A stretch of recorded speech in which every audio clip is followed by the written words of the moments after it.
Welcome to the show, everybody, with a big happy Valentine's Day to you. And take us to the first story, Dick, with lots of kisses.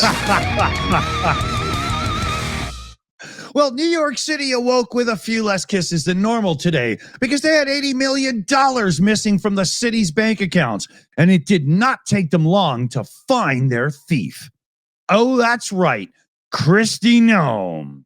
First off, why in hell is her name even spelled that way? Really? And second, though, what in hell does she mean by deep state activists? Democrats, maybe? This was a contract with the city of New York, and the funds were approved by Congress. The White House simply ripped them off and took the money. Let's be clear. This is highway robbery. That's New York City Controller Brad Lander, who is also running for mayor, calling the Trump administration basically thieves and liars. Point blank. So let's turn it over to MSNBC's Chris Hayes here, because he's going to give you where this started. So the whole thing starts, as so many of these stories do, with a tweet from Musk. That's right. It starts with Elon Musk and Doge. Is anybody watching this even surprised a little bit?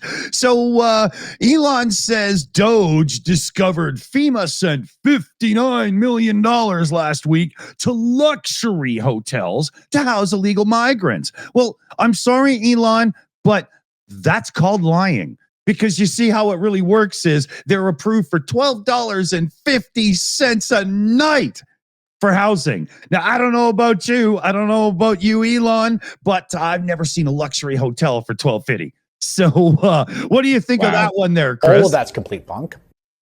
See, everybody knows this. Nobody can even hold back on this. So the city of New York released a little statement about this payment. It was granted by, the payment was administered by FEMA, not given, administered. And it was approved by Congress. So, drum roll, please. The Trump administration, in cahoots with Doge, stole the money. That money was stolen. Fact. Let's have the New York City Controller, Brad, there, come back in and give us the last word on this mess. Congress authorized it. We have a contract, a signed contract. We sent them an invoice detailing all those expenses to only $12.50 a night on hotels. They sent us the money and approved the invoice. And then lo and behold, they just yank it right back. It is highway robbery. It is. So there's proof. If you didn't know, here's the proof that Donald Duck and Elon Schmuck are modern day robber barons in office. I mean, God help America. What do you think, Dunk? Isn't that just a joke? I just don't understand how they can get away with it. And the money had already been transferred from one account to another and been used and allocated. So when the government took that money back, the account went into default by $97 million. I know.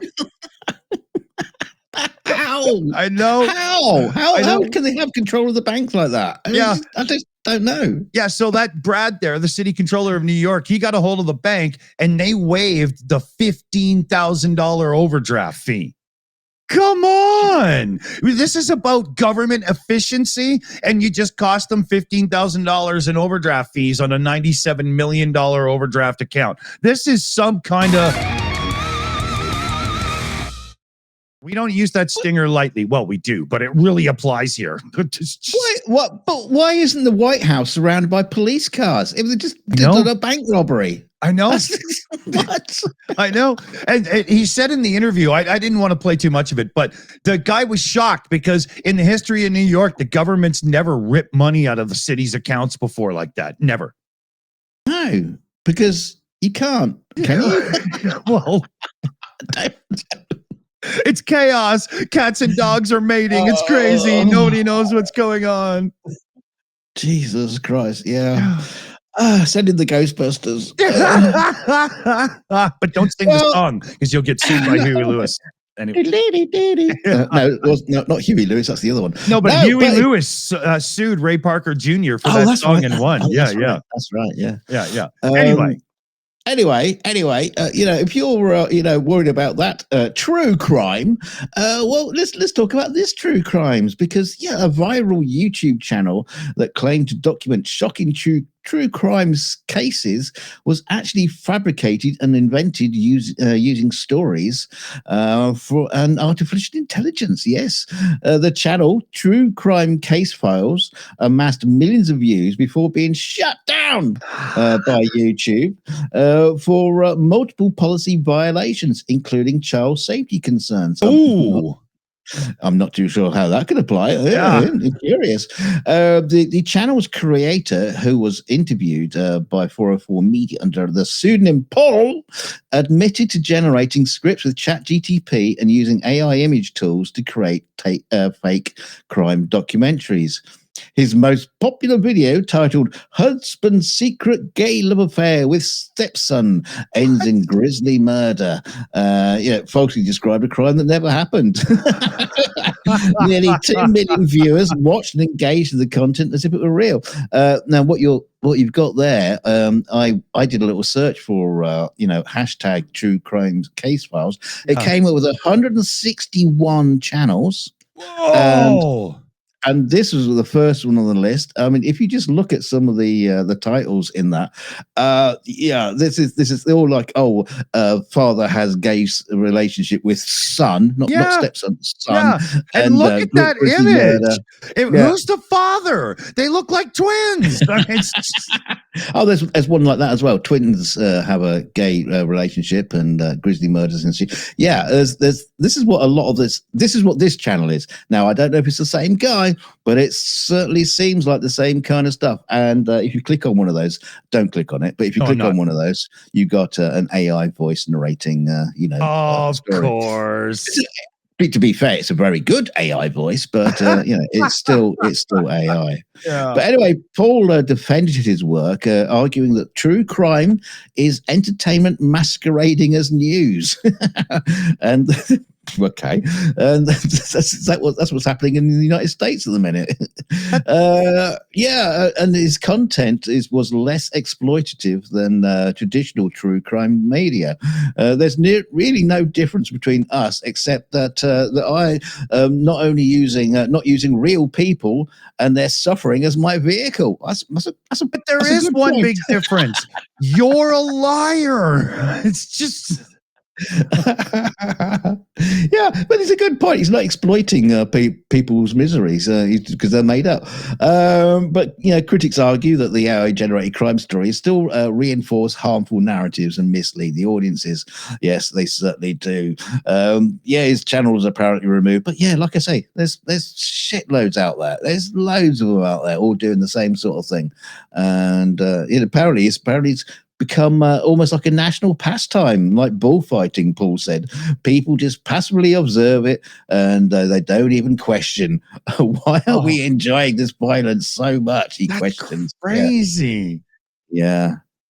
People are just like eager to have a shitty, nasty story, even when it's made up. Yeah. I'm not much of a fan of the genre as a whole. The first time I ever paid attention to it was only Murders in the Building, because that's at least that's true crime. Yeah. So let's get on to something that's truly important. Not really. TikTok returned to the US app stores. Apple and Google has it now on their stores again. Trump delayed the ban on the Chinese-owned social media app and assured the tech giants that they would not be fined for distributing or maintaining it.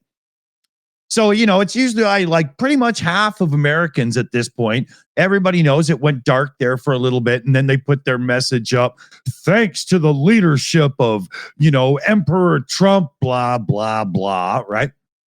So Trump signed an executive order seeking to delay the enforcement of the ban by 75 days, allowing TikTok to continue its operations in the U.S.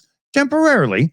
It's not all over yet, though. And TikTok resumed services and the app stores are up. And, at this point, you got to ask yourself, is Trump doing this with TikTok because he thinks TikTok sort of helped him get elected by, getting his message to the younger voters?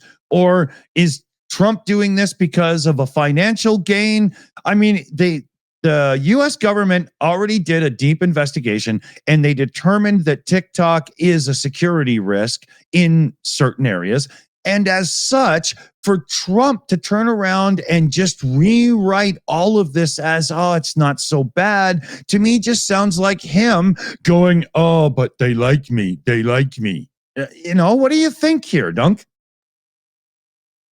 That's exactly what's going on there. Exactly. It's ego stroke, right? Yeah. That's the easiest way to get to Trump, is to say how fabulous he is. Even Putin's doing it, and he's got his fingers, crossed behind his back, lying through his teeth. Oh yeah.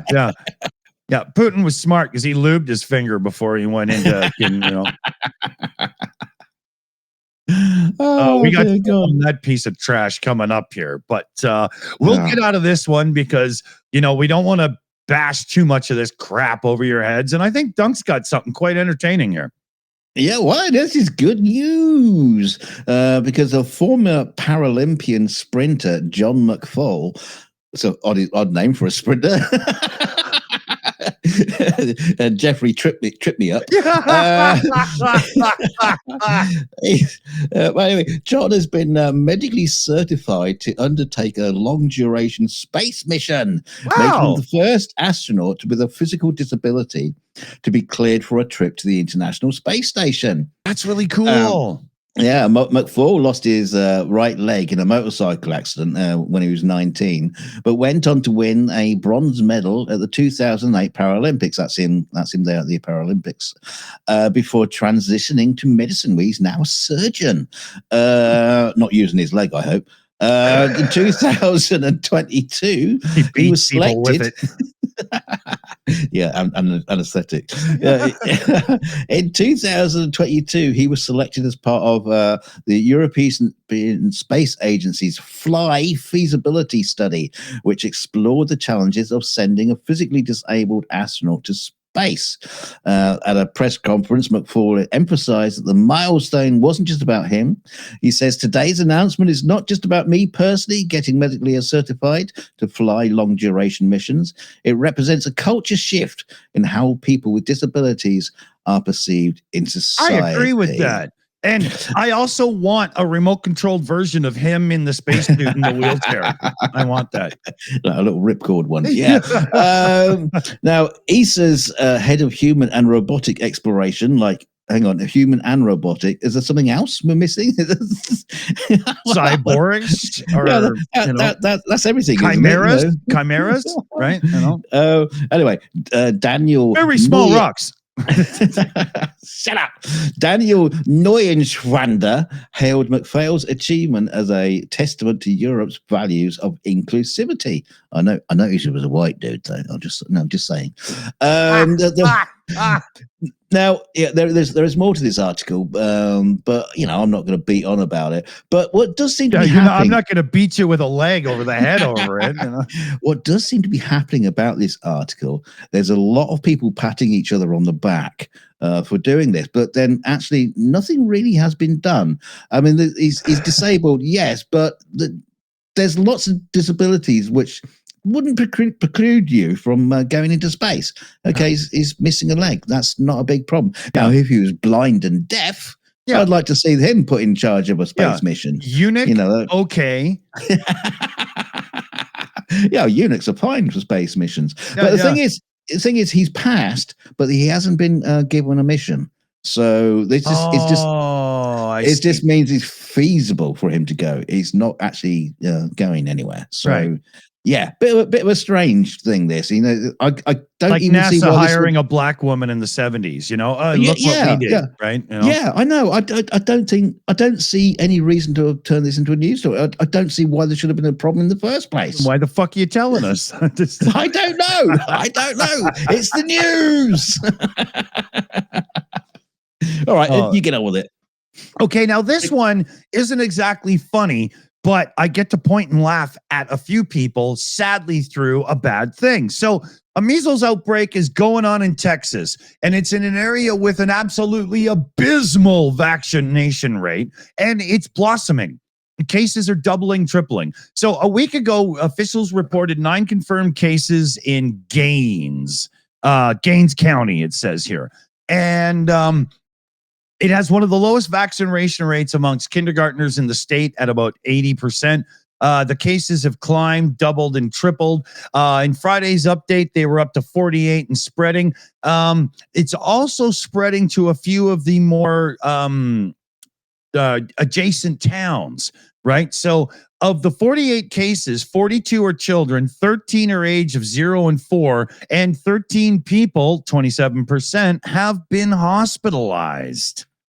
The measles, everybody knows how bad it can be and stuff. And 9 out of 10 people unvaccinated will get it upon exposure, right? 20% of the people with measles are typically usually hospitalized. 5% develop pneumonia, and up to 3 in 1,000 die of the infection.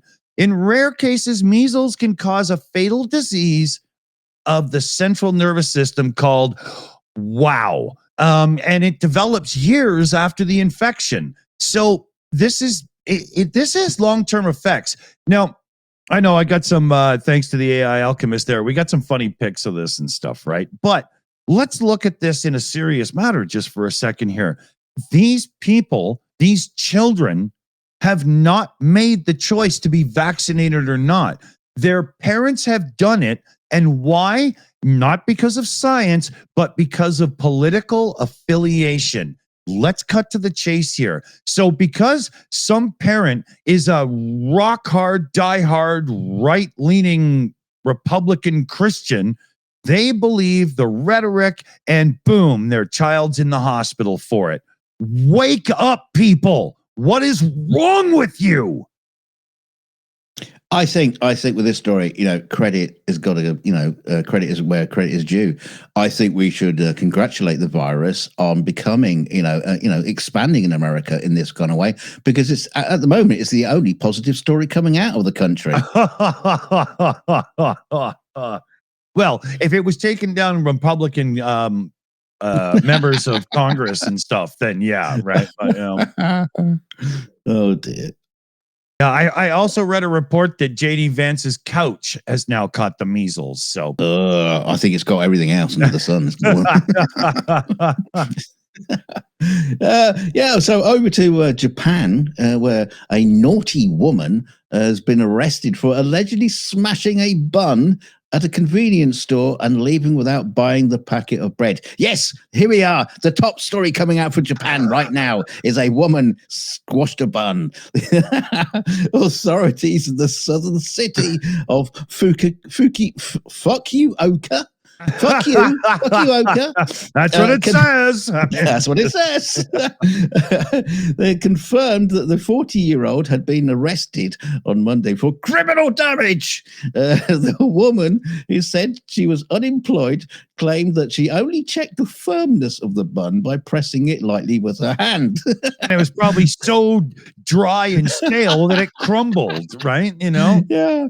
The woman had allegedly touched a bag of flour. 4 black sesame and cream cheese buns, while the bag's wrapper was intact. We all do that kind of thing, don't we? Yeah, squeezing ladies' butt. No. Police said that it was one of the buns was damaged after she pressed it with her right thumb, and the entire bag could not be sold. Police said the owner of the Lawson convenience store had claimed that she had, seen the woman squashing buns several times in the past. She's a repeat criminal. The woman. She thinks it's like a game of whack-a-mole, man. I can't believe this is a story. As the woman was leaving the shop on Monday, the owner noticed that the bun was damaged and that he urged her to pay for the bread. According to police, the bag of buns cost about 180 yen, which is 95 pence or $1.20. It'd be about $35 in Canada, but she allegedly refused to pay, but after following her for a kilometer, the manager restrained her, and the police were called to the scene and they arrested her. He should be done for assault and creepy behavior. Top bun story from Japan. Now, in recent years, police have also been cracking down on pranksters who have committed sushi terrorism in sushi conveyor belt restaurants, such as licking communal soy sauce bottles and squashing sushi meant for the diners. This is a crime wave in Japan right now.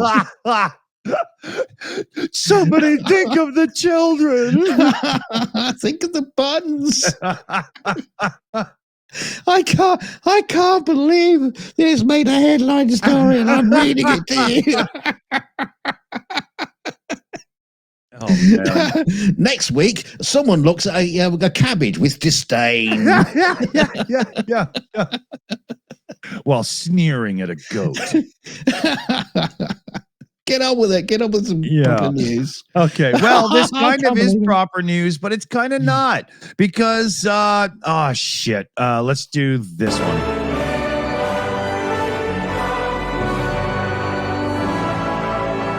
I'm going to come. So here we go.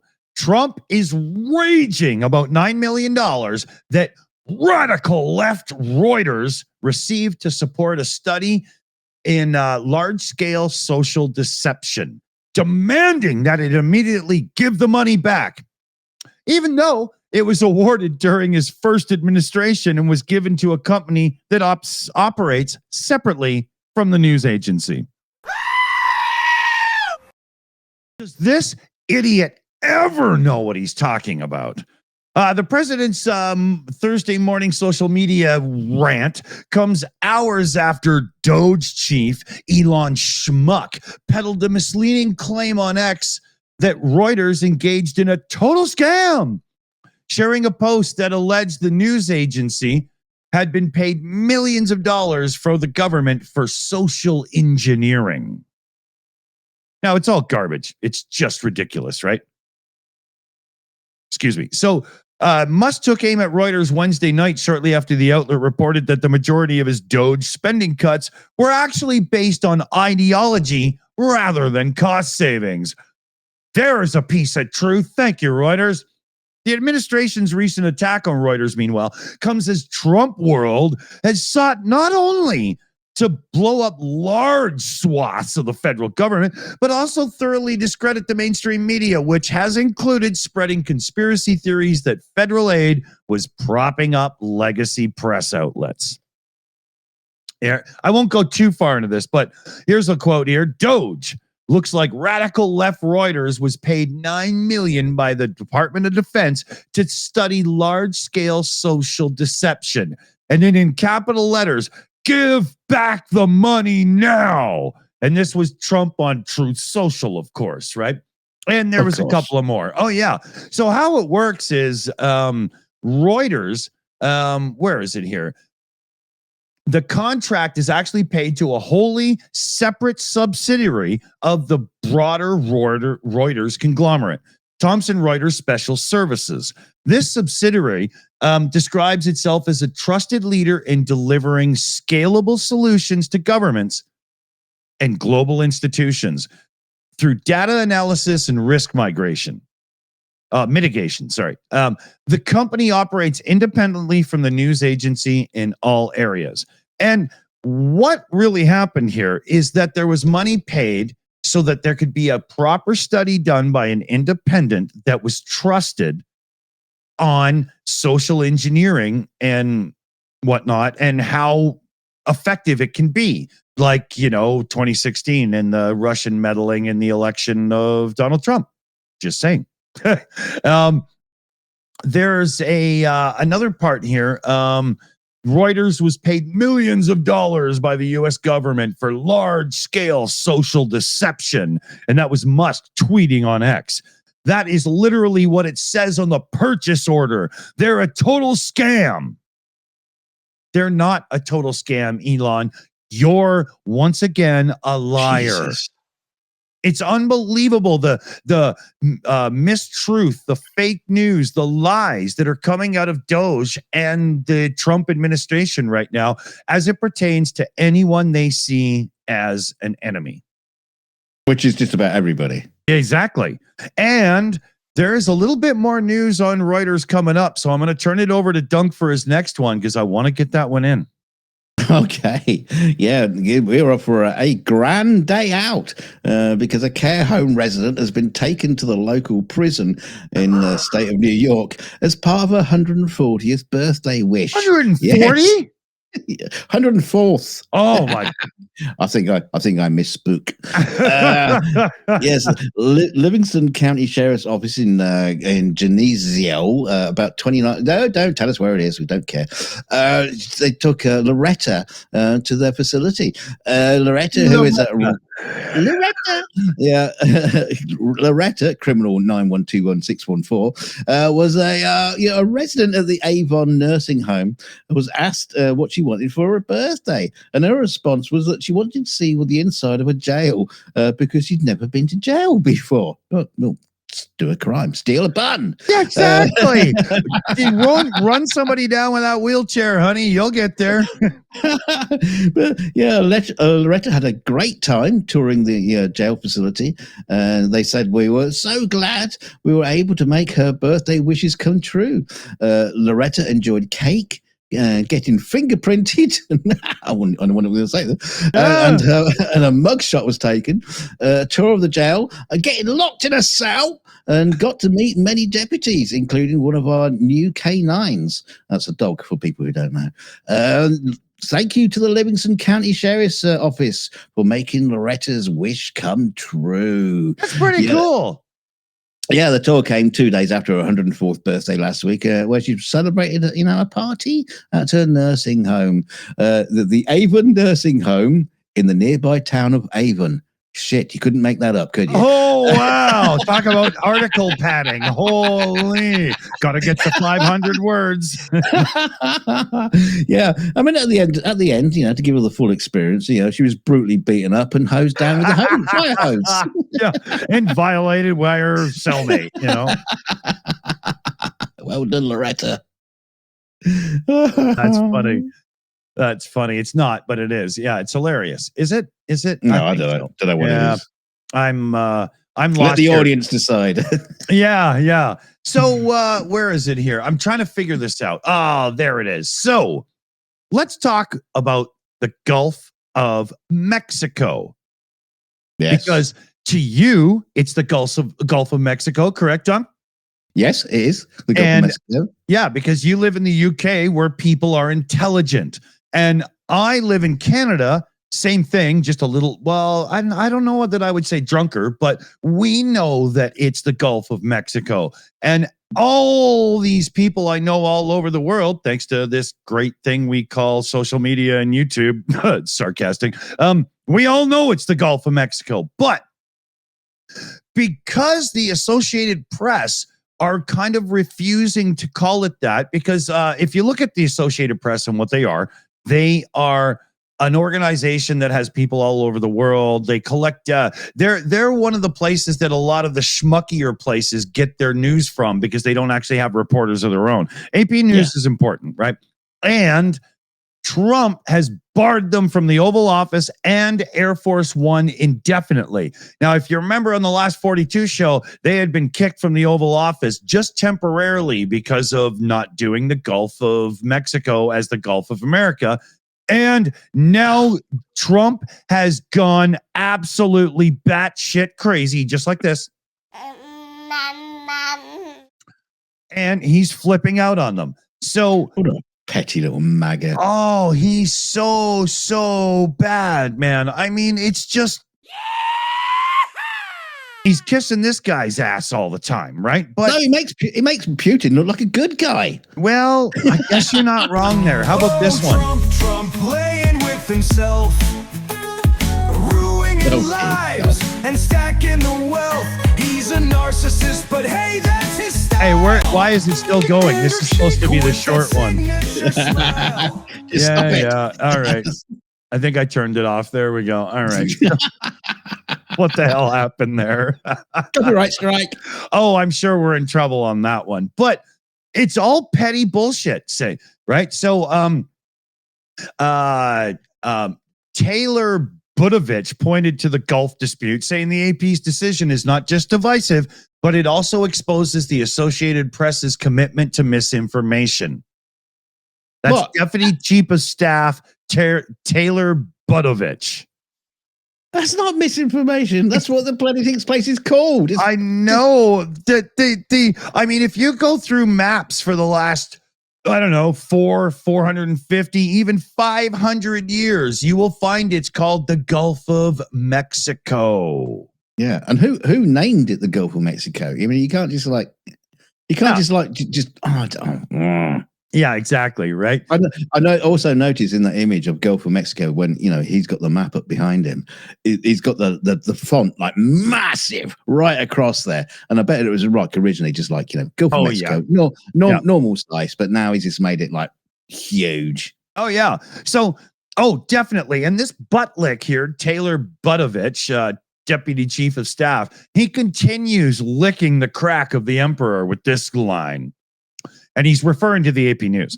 While their right to irresponsible and dishonest reporting is protected by the First Amendment, it does not ensure their privilege of unfettered access to limited spaces like the Oval Office and Air Force One. Irresponsible and dishonest?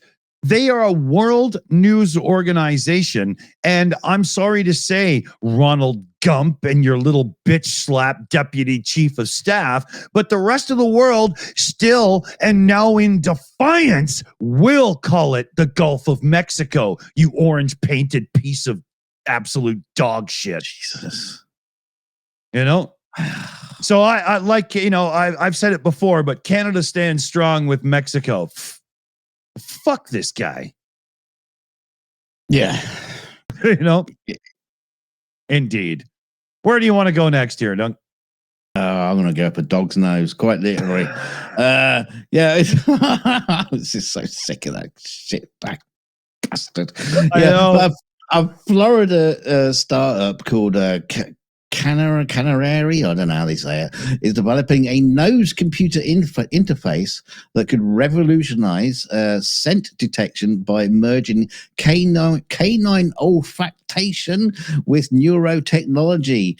Oh dear God. Did anybody already tell these guys like dogs are already good at smelling shit? They don't need tech. They do it. No, but they're just not good enough because the ultra thin sensor implanted on an animal's olfactory bulb.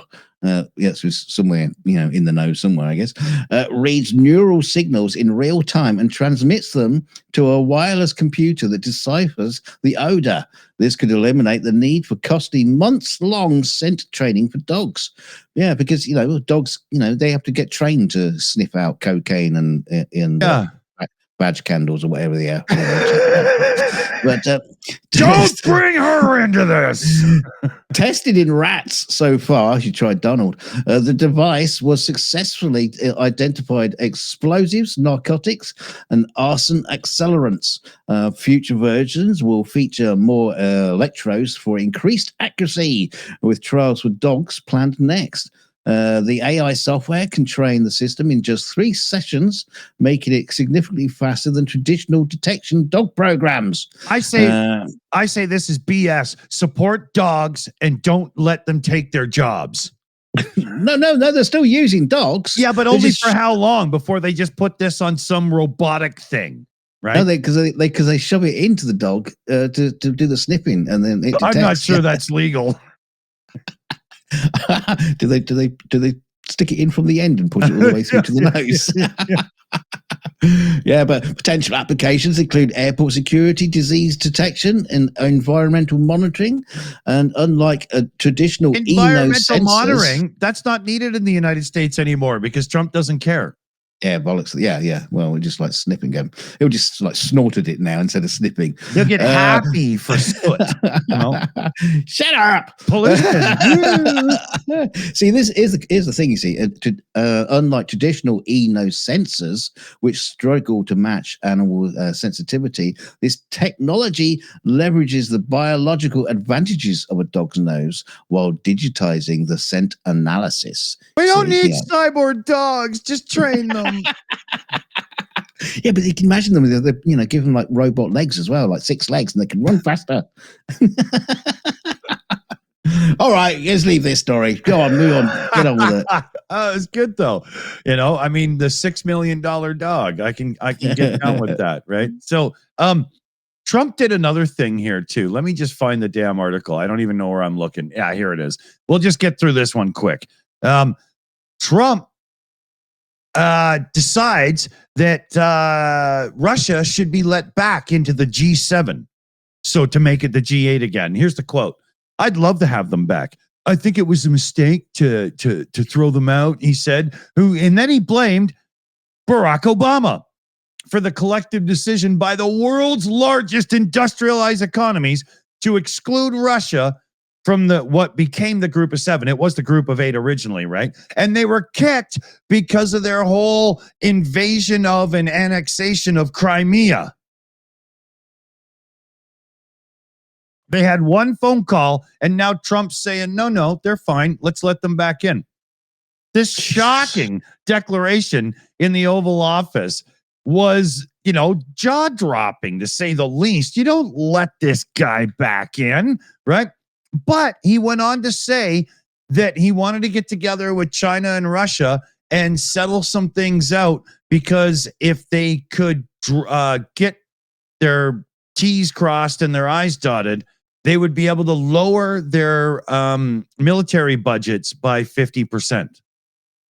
Can you imagine? Hey, Russia, do you want to just be nice and we can all lower our military spending and have more money? Oh, yeah. Yeah, you do that. You do that. Yeah.